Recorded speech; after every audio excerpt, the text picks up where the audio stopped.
Olá pessoal, eu sou Carlos Armit do astrologiasistemica.com.br. Hoje nós vamos falar um pouquinho sobre o conceito de liberdade. Para a maioria das pessoas, o conceito de liberdade está associado ao fato de você não estar preso a lugar nenhum. A gente tem uma tendência de definir as coisas mais pelo oposto delas, né? Por exemplo, a maioria das pessoas define estar com saúde e não estar doente, né? E, portanto, estar livre não estar preso, não estar numa prisão, né? Poder ir e vir, ter liberdade de andar por aí, né? E as pessoas veem a liberdade como esse conceito. Mas as coisas não são bem assim, tá? Quando nós vamos falar em astrologia, o planeta relacionado à liberdade é Urano. Urano ele é chamado o grande libertador do zodíaco. Mas Urano ele não está preocupado com essa liberdade do ir e vir, não. Urano ele tem a ver com a forma como a sua alma pode se deslocar livremente na vida, que é diferente de você se deslocar fisicamente como pessoa encarnada livremente na vida. O que a gente fala é da alma, o movimento da alma. Sua alma é livre. Como é que você pode saber se a sua alma é livre? Para a gente começar essa reflexão, eu gostaria que vocês assistissem a esse trecho do filme Instinto e depois nós vamos conversar sobre isso. Eles são sombras de gorilas, nascidos em jaulas. Só o macho velho já foi livre. Você ainda vive, Golias. Eu batizei ele, trouxe ele pra cá. A gaiola deixou ele fraco. Enfraqueceu seu coração, sua mente. Ele ficou louco.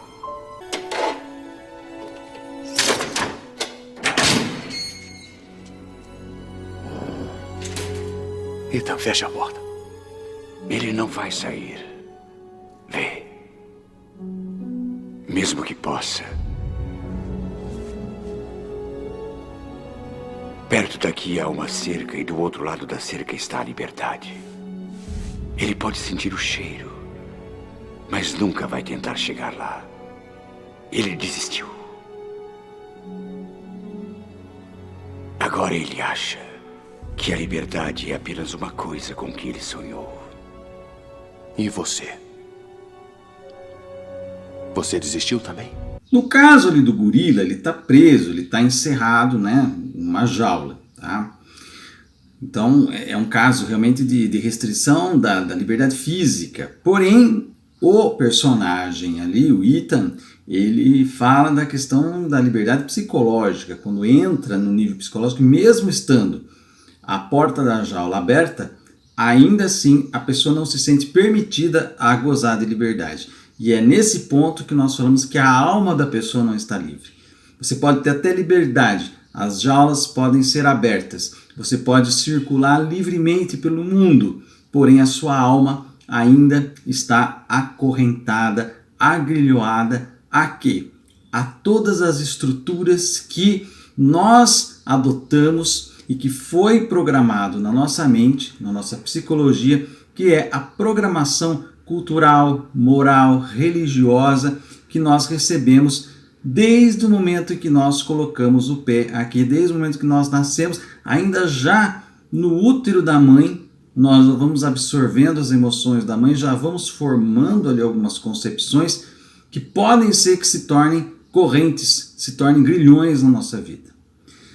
Depois nós temos a primeira infância, e nesse período da primeira infância nós adquirimos muitas programações que vêm da família, da escola, da igreja. Isso vai nos agrilhoando e vai nos apequenando e vai nos encerrando num mundo muito pequeno, onde a gente abre mão da liberdade de pensar, de refletir, inclusive da liberdade de olhar para o diferente, de aceitar o diferente e aprender com ele. tá? A sair dessa bolha e ir para um outro mundo e entender as coisas. Então veja como que é complicada essa questão da alma acorrentada. A alma acorrentada é o tipo de aprisionamento que o Urano vai combater. A energia de Urano, ela vem para romper os grilhões da alma, não do seu corpo físico, não da sua personalidade ou do seu ego. Urano, ele detecta aonde que a sua alma está presa e a que ela está presa. E o que ela precisa fazer, quais são os movimentos que essa alma precisa para romper com isso tudo, sair dessa zona de restrição e ir para um campo de maior liberdade. Uma das primeiras coisas às quais nós atrelamos é com a questão sistêmica dos nossos antepassados, né? Por quê? Nós já nos sentimos presos a um vínculo de gratidão à vida que nós recebemos da ancestralidade. E aí, portanto, nós não nos sentimos muitas vezes permitidos a ter sucesso na vida quando nós olhamos lá para trás e vemos que todos aqueles que foram responsáveis por a gente estar vivo aqui sofreram muitas restrições lá atrás. Então, em nome deles e por eles, nós também limitamos a nossa prosperidade na vida. Quem sou eu aqui, né, que sou o menor nesse sistema? Como que eu posso ter tanta prosperidade se quem me deu a vida abriu mão dessa prosperidade, teve dificuldades lá atrás? Então, esse é o primeiro nível já que nós colocamos, que entra na lei da ordem aí das constelações familiares, que é essa não permissão de ir para a vida muitas vezes, nessa não permissão de ter prosperidade, porque nós viemos de um sistema onde a vida se fez na não prosperidade. Então criou um padrão.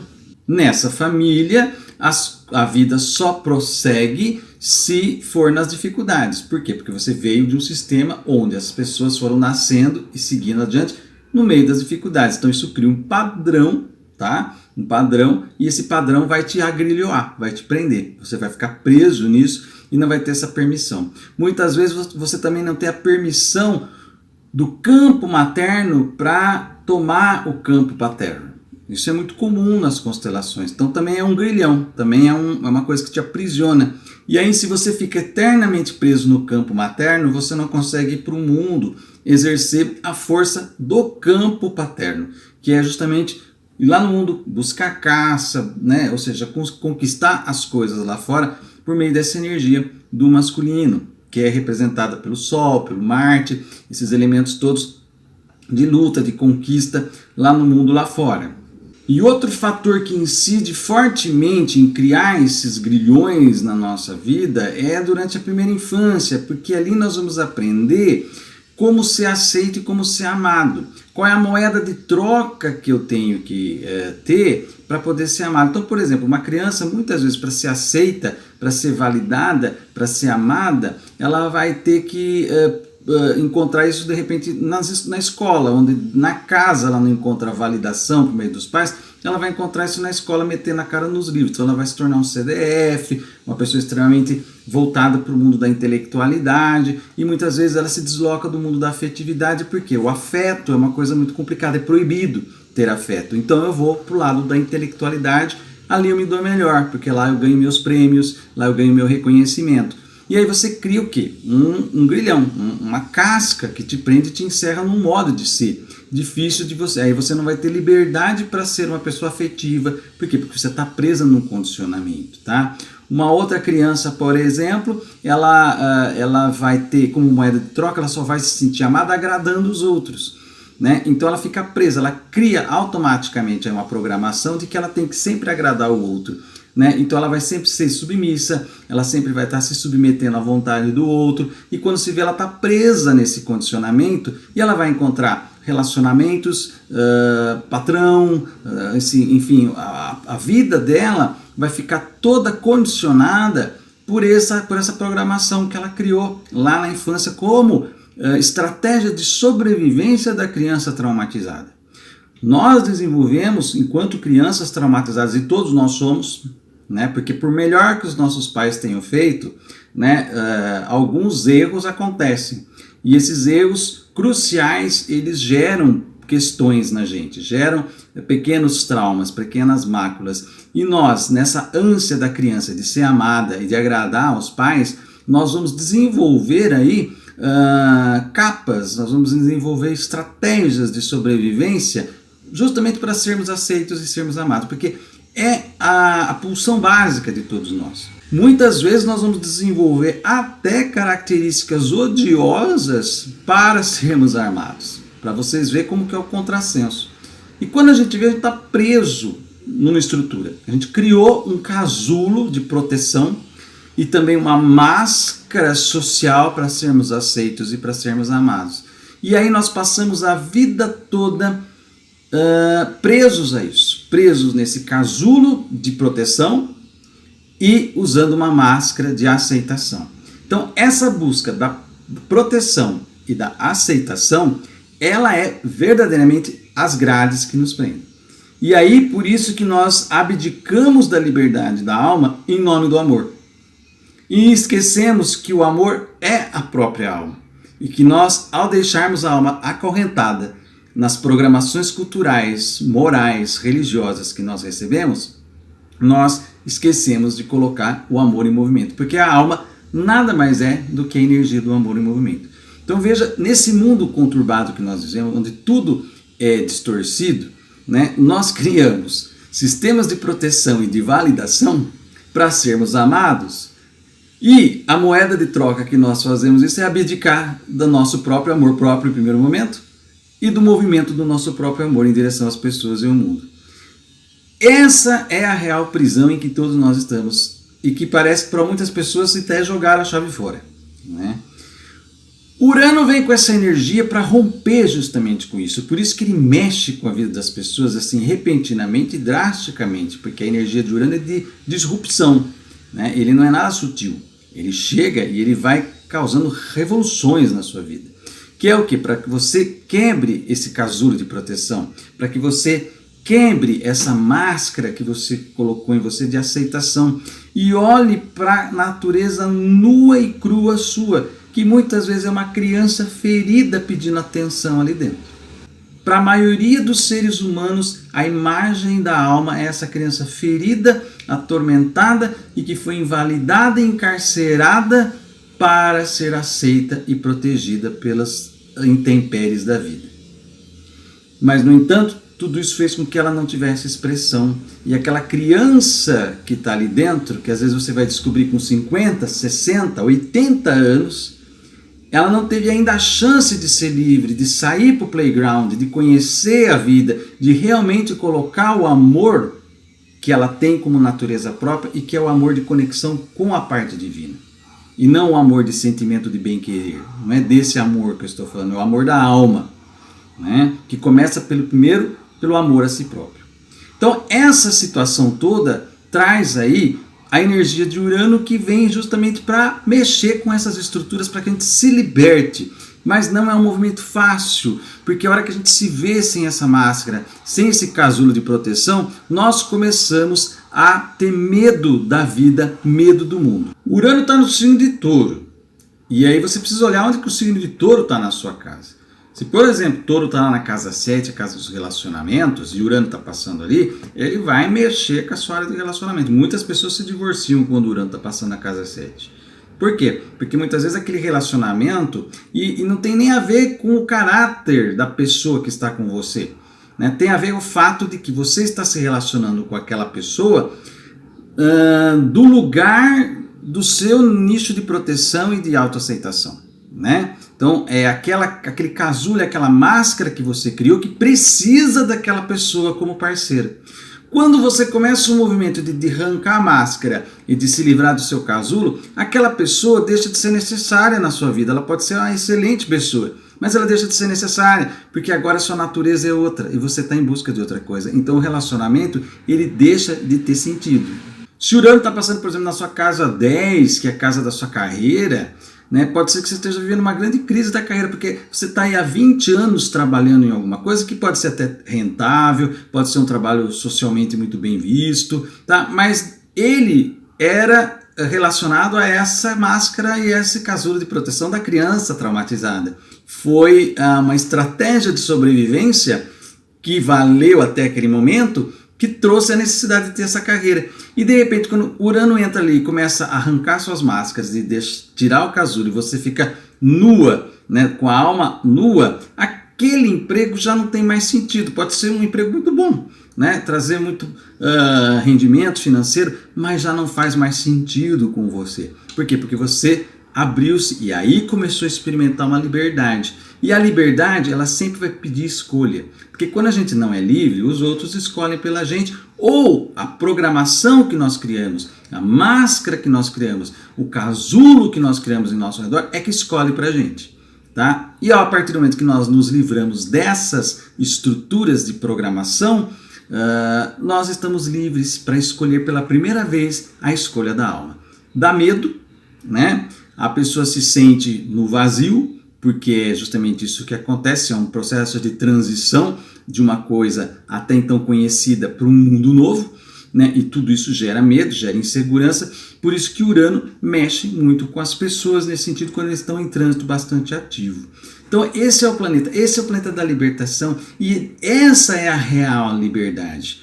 A gente só é livre realmente quando a nossa alma está livre para fazer escolhas sem o condicionamento da moral vigente, das doutrinas religiosas, tá? Dos condicionamentos ideológicos, quando nós estamos livres realmente para olhar para a nossa natureza, entender essa natureza, nos conectarmos com ela, que é o meio de conexão com o alto e com algo maior, tá? E aí sim nós somos pessoas realmente livres. Agora a pergunta, quantas pessoas realmente livres no meio desses 7 bilhões de habitantes do planeta nós temos? Quantas pessoas, tá? Pensa bem.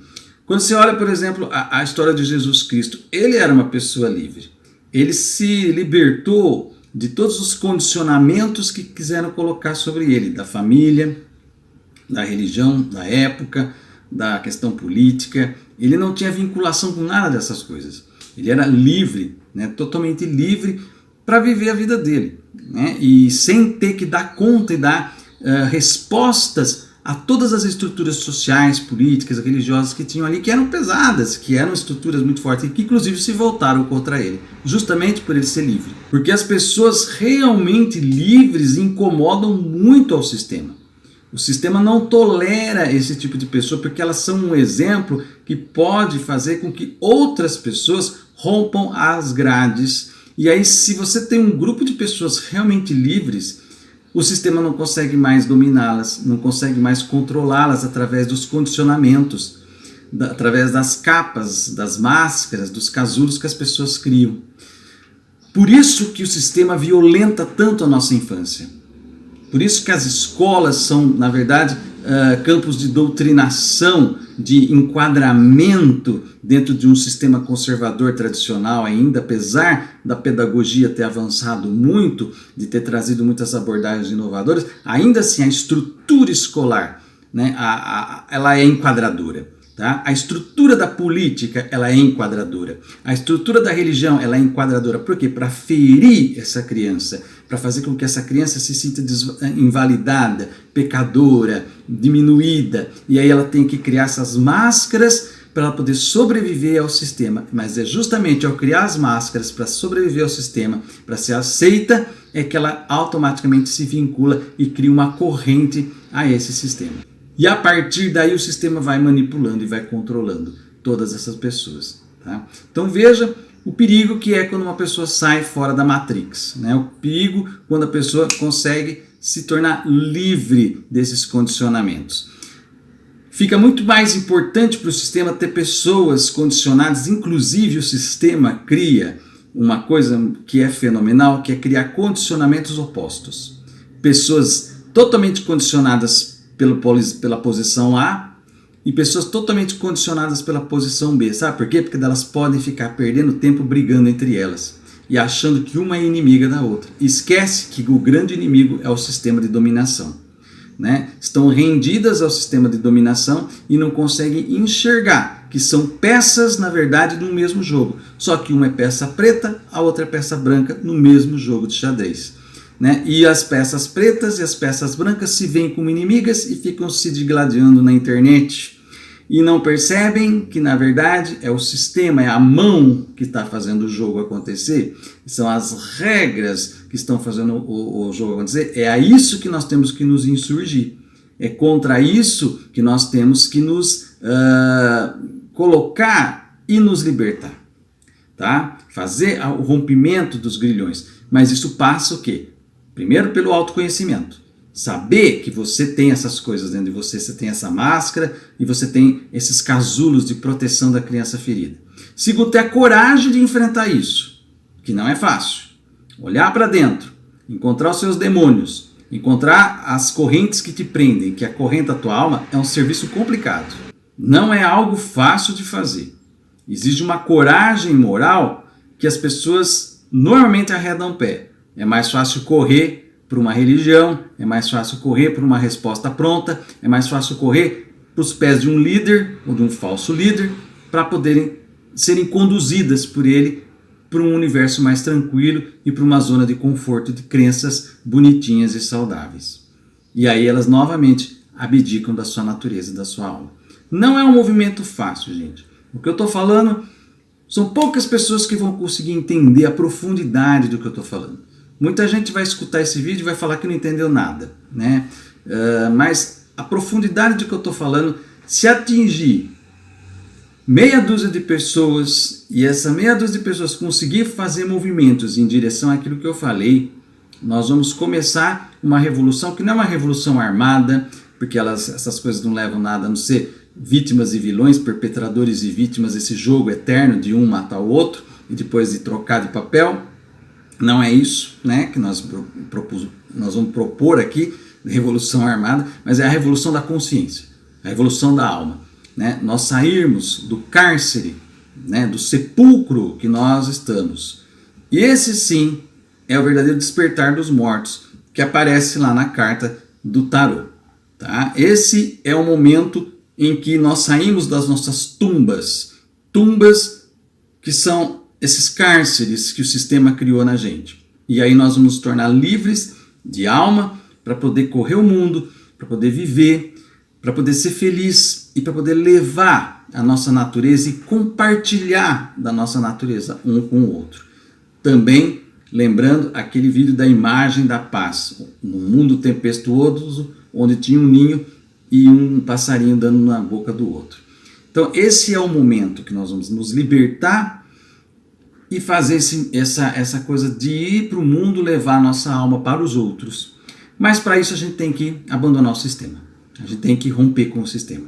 Sistema político, econômico, religioso e moralista que se impõe. Só que eles estão percebendo esse movimento. Né? Eles estão percebendo que pessoas estão despertando aqui e ali. Então eles estão endurecendo. Né? Por isso que a política e a economia está se tornando mais extrema, mais conservadora, mais tradicional, mais controladora, mais autoritária. Por quê? Porque eles estão tentando cercar por todos os lados e tentar olhar para a nova criançada que vem vindo aí, tentar ferir essas crianças para que elas se tornem cativas de sistemas de proteção e sejam as novas marionetes desse sistema para que ele possa continuar existindo. Mas eu acredito, eu tenho uma esperança de que com a entrada da Era de Aquário mais na frente, tudo isso venha a ruir.